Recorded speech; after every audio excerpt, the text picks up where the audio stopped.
Agaseke k'amakuru mu Karere ngapfunduriye muri Kongo Kinshasa. Minisiteri y'Ubutabera ya Kongo yatangaje ko igiye kugurisha mu cyamunara imitungo yose ya Koloneli Nanga. Kongo isanzwe arafatira imitungo yose y'uyu mugabo wahoze akuriye komisiyo y'amatora muri Repubulika ya Demokarasi ya Kongo nyuma yo kumukatira urwo gupfa azira kwihuza n'umutwe wa M23. Mu kuza kwa 2023 nibwo Nanga yihuje n'uriya mutwe ndetse n'indi rwanya ubutegetsi bwa perezida Yageze bashinga ihuriro ryiswe Alliance Fleuve Congo bere umuhuzabikorwa. Imitungo ya Koloneli Nanga Kinshasa yatangaje ko igiye guteza cyamunara irimo hoteli yitwa Karere iherereye i Kinshasa. Harimo inyubako zo guturamo enye, amagorofa 2, inzu yari icyubako ndetse n'ikibanza. Kinshasa ivuga ko amafaranga azava muri iriya cyamunara azahabwa bagizweho ingaruka n'intambara ivuga ko u Rwanda rwayishojeho. Ikinyamakuru Actualité CD cyanditswe bwana Nanga yakatiwe urwo gupfa mu kwa 8 umwaka ushize n'abandi bantu 25 bakorana na M23. Minisitiri w'Ubucamanza Constant Mutamba mu itangazo yasinyeho yavuze ko yari intambwe ikomeye yo gutsimbataza ubutabera mu gihugu kandi kundi wari wese uzagambanira igihugu bitazamugwa amahoro. Nyuma y'urwo rubanza bwana Nanga yumvikanye mu bitangazamakuru y'inkwendene igihano cy'urupfu yakatiwe n'urukiko rw'Kinshasa. Nanga wakatiwe adahari dore ko ari kumwe na M23 mu burasirazuba bwa Kongo. Yanenze urwo rubanza bicije kuri rubuga X avuga ko bigaragaza ubwoba leta ya Kinshasa ifitiye ihuriro AFC. Ati ubutegetsi bwatangiye kugira ubwoba bubona neza ko bugiye guhanguka. Ikinamico yiswe urubanza n'ibihano bidafututse byayitanzweho ni ikimenyetso cy'ubutegetsi bw'ubwoba bwabuze pfo na ruguru bushigaje kugwa. Nanga yavuze ko ntabwo batewe n'ibihano yahawe kuko bitaza guhagarika urugamba rwo guharanira kubohora Kongo Kinshasa. Yavuze ko Kongo nimara kubohorwa bagize uruhare muri urwo rubanza bazasabwa gusaba imbabazi. Mu mpera za 2023 nibwo Koloneli Nanga hoza akuriye komisiyo y'amatora muri Kongo Kinshasa yashinze ihuriro AFC rishingira i Nairobi. Iryo huriro rya politiki rikorana n'umutwe wa M23 mu ntambara igiye kumara imyaka 3 igamije kubohora Kongo. Minisitiri w'Ubutabera Kongo icyo gihe Constant Mutamba yavuze ko bagiye gusohora impapuro mpuzamahanga zo guta muri yombi barimo Nanga bakatiwe badahari icyo gihe.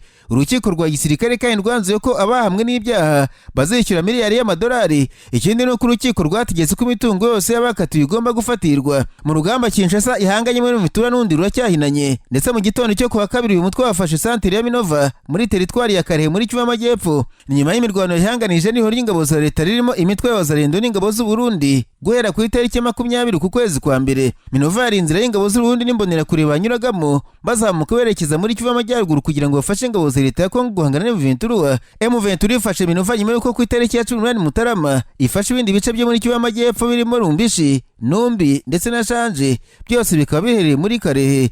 Imirwano abanjije ifatwa rya Minova yatumye abaturage benshi bo mu isantere bahunga berekeza mu mujyi wa Goma no mu kirwa cy'Ijwi baciye mu kiyaga cya Kivu. Ku rundi ruhande ku itariki ya 20 Mutarama hari indi mirwano yabereye mu bice bitandukanye bikikije umujyi wa Sake uri mu ntera ngufi werekeza muri Minova. Bivuga ko M23 iherereye mu gace ka Busangara yashakaga gukura ihuriro ry'ingabo za leta ya Kongo mu birindiro bya Kimoka. Ibirindiro bya Kimoka ni ingenzi cyane kuko kuva mu mwaka wa 2024 ni bimwe mu byo ihuriro ry'ingabo za leta ya Kongo ryifashisha mu kurinda umujyi wa Goma kugira ngo udafatwa na M23. Umutwe wa M23 nyuma yo kwigarura umujyi wa Minova muri teritwari ya Karere muri Kivu y'Amajyepfo biravuga ko wigarura utundi duce tw'ingenzi. Uduce umutwe wigaruriye harimo santere ya Bweremana iherereye ku nkombe z'ikiyaga cya Kivu ku muhanda munini uhuza imijyi ya Goma, Sake na Bukavu. Amakuru kandi yavuze ko zinyeshyamba zanigarurira agace ka Karungu aho zirukanye ihuriro ry'ingabo ziganjemo iza leta ya Kongo n'iz'Abarundi. Amashusho y'itangazamakuru byagaragaje yerekana ziriya nyeshyamba zakirwa n'abaturage ubwo zageraga muri santere ya Karungu. Amakuru kandi yavuze ko nta gihindutse M23 ishobora kwigarurira umujyi wa Sake nyuma y'igihe kirekire irwanira n'ihuriro ry'ingabo za leta ya Kongo mu misozi iwukikije. Nararanganije amaso ibinyamakuru byandikirwa muri Tanzania. Abanyamakuru bakize amakaramu ku mpapuro barandika. Banditswe perezida wa Tanzania Samia Suluhu Hassan kera kabaye yemeje ko habonetse ubwandu bushya bw'ikiruzi cya Marburg. Yavuze ko ari umuntu umwe gusa kimaze kugaragaraho mu gihugu hose. Ku itariki 10 Mutarama uyu mwaka ishami ry'umuryango w'abibumbye ryita ku buzima OMS ryatangaje ko ari ubwandu bushya bw'abantu 9 bikekwa ko banduye Marburg ndetse 8 muri bo bahise bapfa. Icyo gihe Tanzania bitewe utwatsi vuga ko isuzuma bakoze basanze nta bwandu bwa Marburg bwigeze buharangwa. Gusa mu kiganiro n'abanyamakuru cyo ku itariki 20 Mutarama perezida Suluhu yahamije ko ibimenyetso byapimwe muri laboratwari byagaragaje ko ari umuntu urwaye Marburg mu gihugu cya Tanzania. Ati ibipimo byasuzumwe muri laboratwari yimukanwa ya Kabayire mu ntara y'Akagera nyuma bigashimangirirwa i Dar es Salaam byagaragaje ko ari umurwayi umwe wanduye virusi ya Marburg.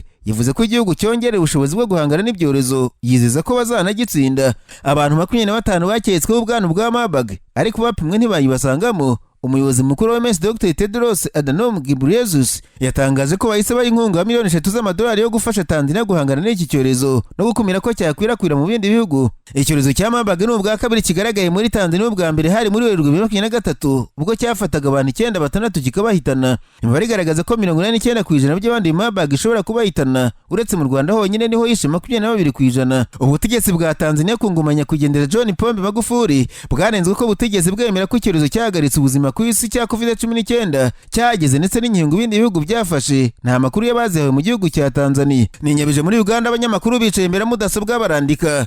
Banitswe abadepite mu nteko ishinga amategeko muri komisiyo ishinzwe umutekano muri Uganda babuze bacira nabo bamira nyuma yo kuwa mbere bategereje ko umugaba mukuru w'ingabo za Uganda General Muhoozi Kainerugaba bitaba ngo abazwe ku myitwarire itarimo ubupfura ku rubuga X rwose Twitter bakamubura. Amakuru ava mu gisirikare cya Uganda avuga ko kuwa mbere General Muhoozi Kainerugaba yari mu ruzinduko muri Algeria kubona n'umugaba mukuru w'ingabo z'icyo gihugu, ariko inteko ntiyamenyeshwe ko atari buboneke. Mu cyumweru gishize Minisitiri w'ingabo wa Uganda yitabye iyi komisiyo imutegeka kugarukana na General Muhoozi kuwa mbere ntiyajyayo. Ikinyamakuru Nane Post cyavuze ko mu byo yari kubazwa iyo aza kuboneka umuhungu wa Perezida Museveni yari bubazwe ubutumwa rutwitsa kunze gutangaza yaba ku bihugu by'ibituranyi n'abanyapolitiki batavuga n'ubutegetsi bwase muri Uganda. Uyu musirikare mukuru ajya gukorogoshera abadepite akimenya ko bamuhamagaye yanditse kuri urwo rubuga ko atazitaba ibigori by'abadepite ahubwo azabifunga.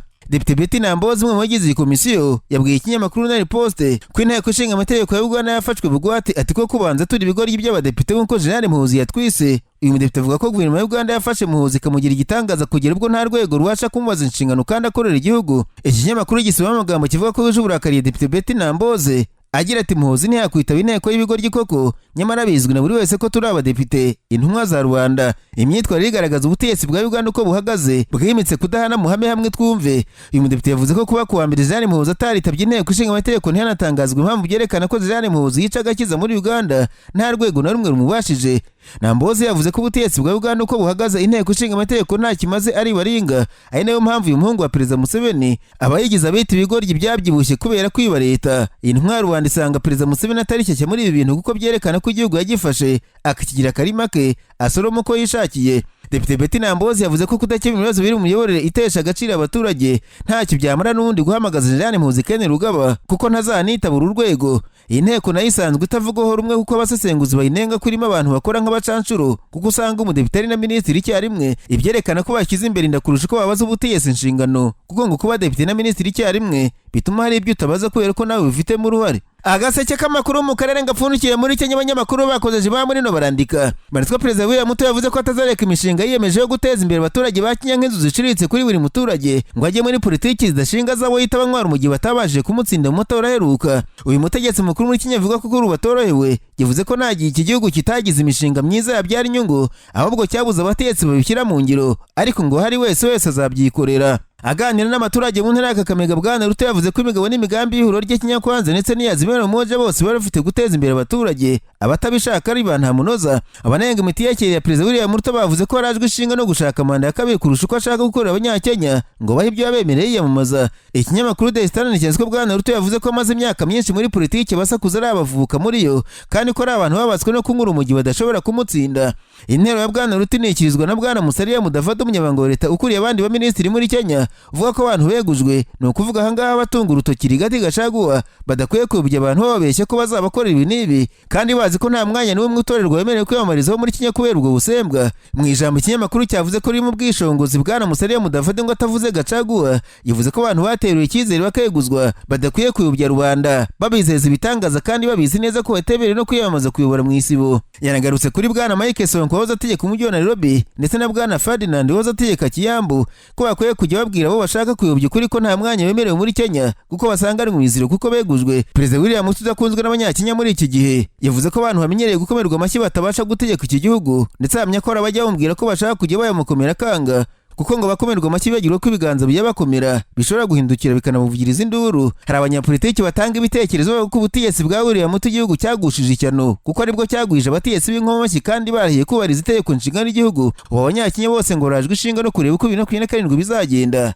Niba William Ruto muri iki gihe bigaragara ko nta bantu bafite bamushyigikiye azatsindira manda ya kabiri. Naho mu Burundi Perezida Evariste Ndayishimiye yibasiye bikomeye abantu bahoze ari abajyanama mu rwego rw'ubutabera nyuma y'uko bafunguje imfungwa atahaye imbabazi. Abandi baribonekeza Jean Baptiste wari ushinzwe ubutabera n'ubutegetsi, Sibomana Cyril wari ushinzwe gutegura amategeko na Harerimana Arcade batawe muri yombi bafungirwa muri gereza ya Mpimba. Mu kiganiro n'abanyamuryango b'ishyaka CNDD-FDD ku butegetsi cyabereye mu ntara ya Gitega, Perezida Ndayishimiye yatangaje ko ari umujyanama we mukuru yari yarigize intama kandi ari ikirura. Ati mwigira intama muri birura, niyo mpamvu mvuga ko ubunyangamugayo buterwa no kubura uburyo, none ntimuri kumemukira mubona. Nta mujyanama wanjye mukuru wampemukiye mubona. Njyewe nari nzi ko ari umuhanga, nari nzi ko ari muzima muhuye, kumbe ni ikirura muhuye ntubimenye. Imfungwa zirenga 5,000 zahawe imbabazi na perezida n'izahamijwe ibyaha bito. Ndayishimiye yasobanuye ko abajyanama be bafunguje bashobora kwica Burundi kandi baragomba gufunguza ababwubaka. Ataho kurekura umuntu ujya guteza imbere igihugu ukarekura ujya kwica igihugu bitwaje ko bakora mu biro byanjye. Baragenda bavuga ko hariho amabwiriza duhawe, aba naba